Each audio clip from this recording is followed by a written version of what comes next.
Game Over 86, guys, coming back with another video, and today we are going to be highlighting the 5-year anniversary PlayStation 4. Yes, I know I'm a few days behind, but you know how videos are on YouTube.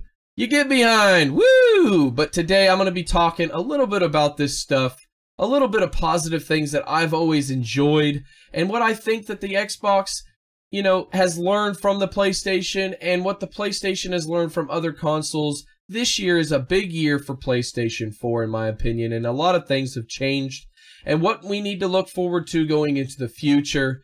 So, if you guys are new to this channel, and this is the first time you guys are stopping by and seeing this channel, make sure you guys hit that subscribe button. Make sure you guys leave a comment, share this video, and always, let's get into it. The PlayStation 4 5-year anniversary. Yes, you know that sound. You know what the PlayStation 4 represents. And my goodness, it's been a good long 5 years. I know a lot of people have bought in this PlayStation. I think they've hit over 86 million and they're trying to push 90 million. They're trying to hit that 100 million, let's be honest. But today I'm going to be talking about some of the positive things that, yes, the PlayStation 4 not only brought to us, but what it has done for the future of gaming consoles everywhere. So let's go ahead and get into everything, guys. The PlayStation 4, in my opinion, for exclusives in a console world, is the best place to play console exclusives. I'm not homering anything. Things that they have changed, things that they have came around to about. Let's face it, I bought it day one, and I can tell you right now, there weren't a lot of great games out there for the PlayStation 4 when it first launched. There were some pretty much sad games out there that were okay, but they didn't show the limitations. They showed limitations. Let me correct myself. They didn't show a lot of progression. They didn't show what these games could really look like or really run, on the PlayStation 4. So the 5th year anniversary for the PlayStation 4, in my opinion, is one of the best years that the PlayStation 4 has hit, in my opinion. And a lot of things that have changed, and we're going to go over them right now. As you can see, the PlayStation 4 has had some great lists of games over the years. A lot of new IPs, a lot of franchises redone, and a lot of things that have brought back the way platform games, exclusive games, and the way games should be played on the Power console. Not underperforming, mostly because they took the time and patience to make a great game. They took chances on companies that have fallen off, and we're going to get right into that, guys, about each and every single one of these games. And I know I said that this is a PlayStation review 5 years, but I'm going to talk about games that came out between them 5 years, and I'm going to talk about developers, guys, that have really pushed the envelope and what the platform can bring, not only graphic-wise, but also story-wise, and what the games bring to each and every one of their consumers or people that are hardcore Ravage gamers that enjoy each one of these contents. And let's just go ahead and start with the JRPG Persona 5, guys. And I know it's not a PlayStation exclusive, but let me just tell you something. This is one of the best JRPG games that you could ever buy on the PlayStation 4, in my opinion, and they've done a really good job. Atlas makes everything great, it seems like. They never have bad games, and a lot of their games never go down in price, which is crazy, because I sometimes don't want to pay $60 5 years from now for a great game, but I will!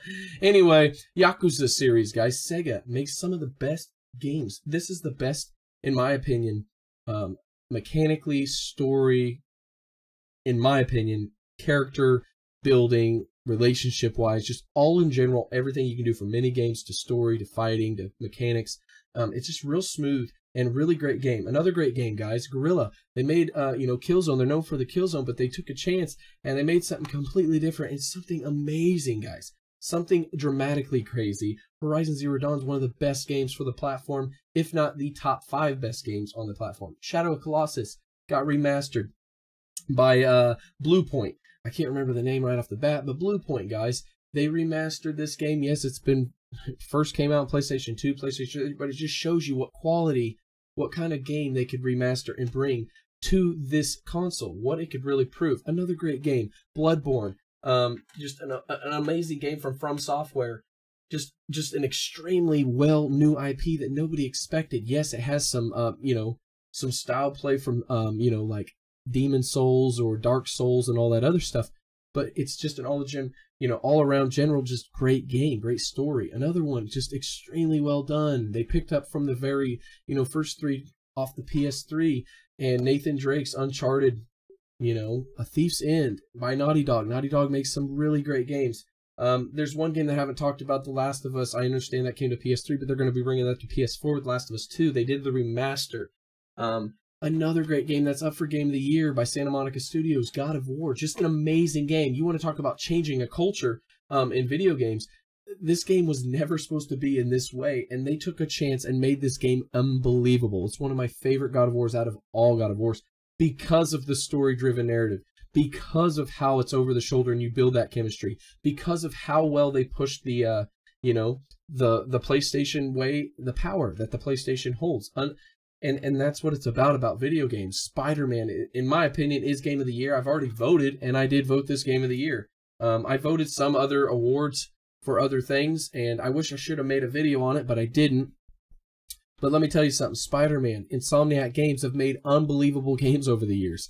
They're known for crazy, wacky animation, but they took a Marvel game, and made you realize what comic book games or Marvel Comics, DC's, whatever they could be, what they should look like on platforms, and what they should look like going forward for the PlayStation 5, PC, the Nintendo Switch, the Xbox One or Xbox 2, you name it.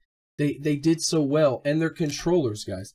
The controllers, are really well. The only downfall that they had was their batteries. Now, about the software and a little bit of the hardware's done, I'm going to talk about just the console in general. The PlayStation 4 console. I bought this on day one. Yes, $400. It was insane. It was crazy. But it was unbelievable. Awesome. I never thought in a million years that they would start falling into the category of, that they wouldn't start treating each other right with games and gamers. They have always made great games exclusively to the platform and new IPs. They've always went above and beyond. And the things that they have fixed in 2018, I never thought I would be sitting here and saying that, you know what? PlayStation now, you can download PlayStation 2 games. PlayStation 3 games you still have to stream, but they made it to where you can download the games. They also made it to where you can change your name, which is coming next year. I got the beta early, so I changed my name. They made that change. They actually cross-play for a lot of people that cared. I've still go on record. It wasn't a big deal to me because I didn't play a lot of them games anyway. And if I did, I'd play it on whatever I wanted to just play on just because. But they did that cross-play when nobody thought they would do that. They're in talks about possibly bringing, backwards compatibility, at least for the PlayStation 4 going into the PlayStation 5. Now, I know a lot of people are thinking, wow, I want my PlayStation 3. But we don't know fully yet on that, so I can't really, elaborate on that. I can't really talk about all that stuff, to be quite honest, because I don't even know about it. But there's so many great things that PlayStation has brought to us over the years. But 2018 to me is a lot of innovation, a lot of ways that they've taken their, especially their own IPs, whether it be, God of War IP, just new IPs or remastered IPs, or just coming up off the top with Bloodborne and, remastering games or making Nathan Drake what it is. Naughty Dog has been phenomenal with PlayStation over the years, since they've came around with Crash Bandicoots. A lot of people can say what they want, but the PlayStation in 2018 was the hottest, in my opinion, console because of all the changes they did do. They were starting to be more consumer friendly when it came to some of the features that consumers have been asking for. Name changes being something, but let me say something right now. In my opinion, it's a great thing that they do this. But if it only gets down to where people are griping and complaining about name changes, I think everything else you're doing a great job. And people are like, well, there's name changes. It'd be different if they said, well, there's no exclusives. Or, your hardware's burning up or failing. It would be different if they said, that stuff where your system's not running games properly, or lag, or your controller sucks. But they don't have a lot of them problems. The main problems that they fixed, or had, they already fixed, and that's what I was wanting to talk about. The 5-year anniversary, PlayStation 4, and what it's meant for a lot of people in this world. It has sold over 86 million. I'm sure it's still climbing as this video is being done. It is selling like hotcakes, and it's still going to continue to sell. And I just wanted to get this video out, my thoughts and my opinions on it. I've always been a PlayStation fan. I've always been a console fan and a PC fan. But the difference is that the PlayStation 4 did something that I've always wanted them to do. Take games, change the way they bring games, innovate, make new IPs, come up with new games instead of living off the old games of the past from PlayStation 1, PlayStation 2, and PlayStation 3. Now, granted, yes, they did do a remaster of Shadow of the Colossus, and they did do a remaster, of, what is that game that I just talked about? God of War. And they did another game where, you know, yes, they bring a lot of stuff back that people have already talked about or played. But when it comes to new IPs, I think PlayStation has always been the type that wants to bring new games. They don't want to live off the old games, and that's what I've appreciated from Sony since day one. Yes, they have been the best platform of choice, in my opinion, this generation. Have I always agreed with what Sony done? Absolutely not. Do I agree with what Sony does half the time? Sometimes I do. Sometimes I just want to give my opinion on what I think about it. But when I sit here and say that the minor things that we're bitching about, like the name changes or, you know, downloading games, that's better than saying there's no IPs, there's no good exclusives, or there's nothing new development, the power's horrible. But they don't have that problem. They've actually built a really, really great console for this generation. And I'm tired of gushing over it. I don't want you guys to feel like I'm literally, you know, a Sony fanboy, because I know there's people that's going to be out there saying, oh, look at him, he's talking about that. But I'll do my my review on the Xbox One as well, and I will do my review on the Nintendo Switch coming up. So I hope you guys do appreciate this video. I hope you guys understand my opinions, and we all got them. But leave a comment down below and let me know what you guys think about the PlayStation 4 this generation and the 5-year anniversary. What have they done to you personally since you've gotten your PlayStation 4 that has, you know, made you feel like it was worth it, made you feel like the actual console or the platform of choice of your choosing actually did good? Let me know down in the comments. I'll get back to you, and make sure you subscribe if you guys are new for more content of Game Over 86, and make sure you guys ring the bell notifications if you guys would, please. And like, share, and subscribe, guys. And I'll see you guys on the next video. I love you very much. Take care of one another. Do a good deed. And stay safe. Peace.